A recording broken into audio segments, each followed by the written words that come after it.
نقدر نتفاهم مع الناس دي. وانا كان نفسي ان السيد رئيس لجنة العلاقات الخارجية في مجلس الشعب يقول ايه المجهود اللي عمل وبناء عليه بناء عليه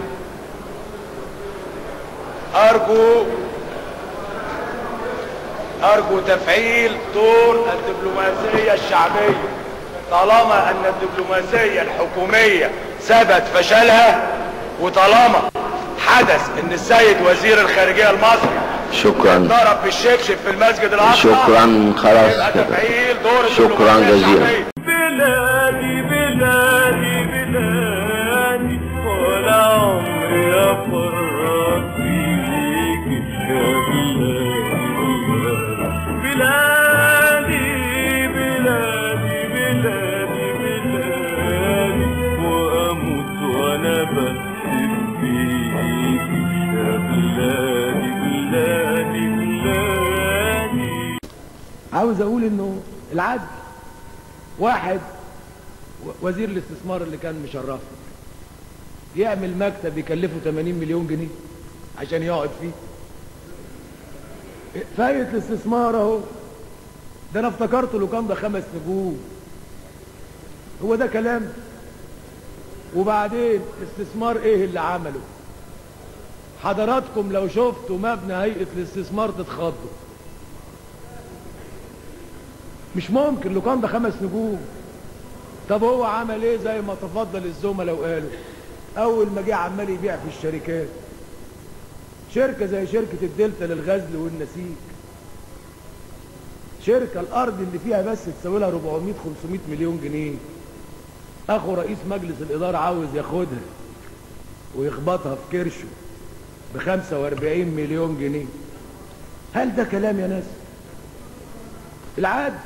هل من المعقول الدولة تجهز الارض اللي في خليج السويس ياخدها 5 تنفار، السعر المتر ب5 جنيه، والنهاردة بيبيعوها ب1000 و1500 جنيه للمتر؟ هل ده كلام؟ في منهم هل من المعقول انه واحد شاب عنده 39-40 سنة وعضو على راسنا من فوق وعضو لجنة السياسات واللي انتوا عاوزين تقولوه يبقى محتكر الحديد في مصر؟ هو في عدل؟ مفيش عدل. بلد ما فيهاش عدل. طالما بلد ما فيهاش عدل، الشباب منتظر ايه؟ الشباب منتظر ايه؟ مفيش. ناس واخده كل حاجه وناس مش واخده حاجه خالص، بس عمالين نسمع ارقام. زي امبارح الكلام بنتكلم على الناس اللي عماله تقبض بالدولار وجمعيات وشركات بتقبض بالدولار، واحنا عندنا مش لاقيين الرغيف وسايبين اللي يقبض. طب ده كلام؟ ده كلام؟ نواب كلنا منتخبين وجايين هنا وقاعدين في المجلس عمالين نسمع ارقام، ده فلان عمل صفقه معرفش بكام، ده فلان خبط كام، واحنا قاعدين ما بنشوفش حاجه. ايه يعني ايه الحكايه؟ العمليه عاوزه عدل. البلد دي محتاجه عدل. البلد دي محتاجه ناس مخلصين. النهارده كان المفروض السيد رئيس مجلس الوزراء يكون مشرفنا، عنده ظرف، ابعت اعتذار يا اخي، حد يقف يعتذر نيابه عنك يا اخي، حد يعبرنا يا اخي. ده احنا كاتبين ده كل واحد فينا جيوبه معبيه طلبات ناس عاوزه تتعين. حسسنا، تعالى قول حاجه، رد علينا. لكن ان العمليه ماشيه هي في نوع من الاستخفاف برضه. والعيب زي ما انا قلت قبل كده، نعيبه على الزمان والعيب فينا. لو المجلس الموقر وقف وقفه مره مع وزير وحطه في حجمه هيعرف يعني ايه نواب الامه، يبقى عارف ان هذا الشعب لا يستحق هذه الحكومه. وفي ناس بتعايرنا بتقول لك الشعب ده يستحق الحكومه ده ايه؟ لا لا، ده احنا نستحق احسن من كده واحسن من كده. اما يكون رئيس الوزراء النهارده همه انه يدي لكل واحد فينا نمرة، الرقم بيرقمونا عشان يظهر لما يجوا يقفشوا ما يغلبوش معانا، يعني كل واحد فينا يتاخد بنمرته. يعني مش فاهم، يعني انا مش فاهم الحكايه دي. يعني ايه قفشوا؟ يعني ايه نمرته؟ التعبيرات لا قفشوه من بالك جديده في قاموس البرلمان، مش فاهمها انا. اللي انا عاوز اقوله ان شعب مصر وقف ورا ثوار يوليو، ووقف ورا الرئيس جمال عبد الناصر. استاذ حسين فرصه تانية. وشعب مصر استحمل كتير ووقف في 73. والشعب اللي يعرف يقف في حرب زي حرب اكتوبر 73 او يعرف يقف في حرب زي حرب السلام اللي خضناها مش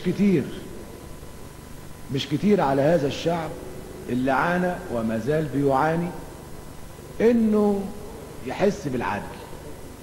لو كل انسان في مصر حس بالعدل مش هنوصل للي احنا فيه. الدين العام 600,000 مليون جنيه، الدين العام 600,000 مليون جنيه. حضراتكم واولادكم واولاد اولادكم كل واحد فيكم مديون ب1,200,000 جنيه. وبناء عليه إذا كنا احنا ما شفناش حاجة وكل واحد فينا مديون ب1,200,000 جنيه، أنا اللي بطلبه العدل. في يوم من الأيام، ودي مش مجاملة لحد، كانت وزارة الشؤون الاجتماعية فيها وفرة فلوس. كان موجود في الصناديق 177 مليار جنيه. عشان ما فيش عدل خدوا فلوس التأمينات وضربوا بيها في البورصة وضاعت الفلوس. المشكلة في العدل، إما أن يكون هناك عدل. شكرا يا أستاذ طلعت، انتهى موعد الاستجواب. خلاص 3 دقايق اهو، 4 دقايق، وبناء عليه مش معقول يعني الوقت ضاع دقيقة. إما إنه يكون في عدل في هذه البلد، وإما زي ما في ناس قالت قبل كده لو اعتقلت نص الشعب هتحلوا أزمة البطالة وهتحلوا أزمة السكن وهتحلوا أزمة المواصلات. يا عدل شكرا يا لا عدل. أنا الشعب وأنا الشعب، أنا الشعب وأنا الشعب، لا أعرف المستحيل ولا أرتقي في الخلود قليلا. أنا الشعب وأنا الشعب، أنا الشعب وأنا الشعب، لا أعرف المستحيل ولا أرتقي في الخلود بديلا.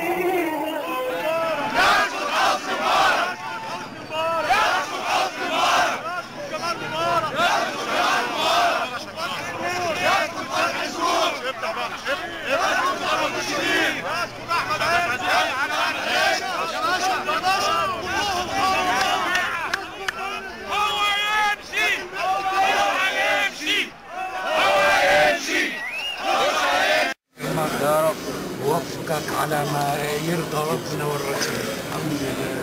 بس انت تمشي مشي ترضي ربنا. وهو عايش اكتر من كده الحمد لله ربنا يكرم ان شاء الله. ده نورها. كان حبيبي تعيش.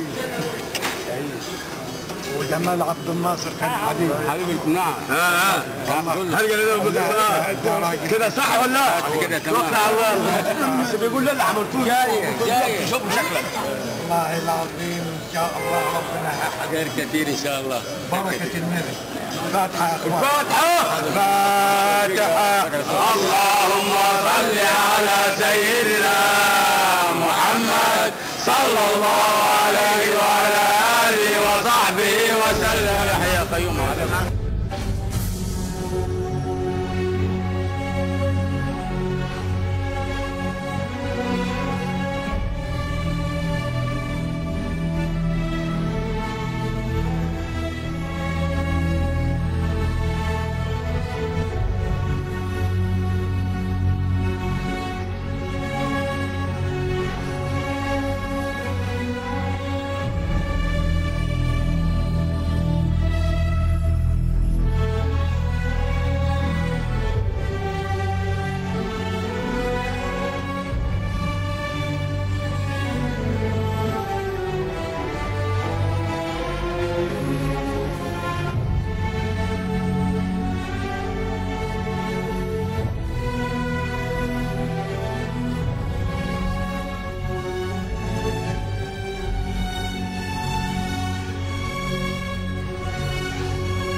اللهم اجعلني ممن يدخلون الدنيا ويخرجون منها بعد أن يضيفوا إليها شيئا وشيئا وشيئا، ولا تجعلني ممن يدخلون الدنيا ويخرجون منها دون أن يضيفوا لها شيئا.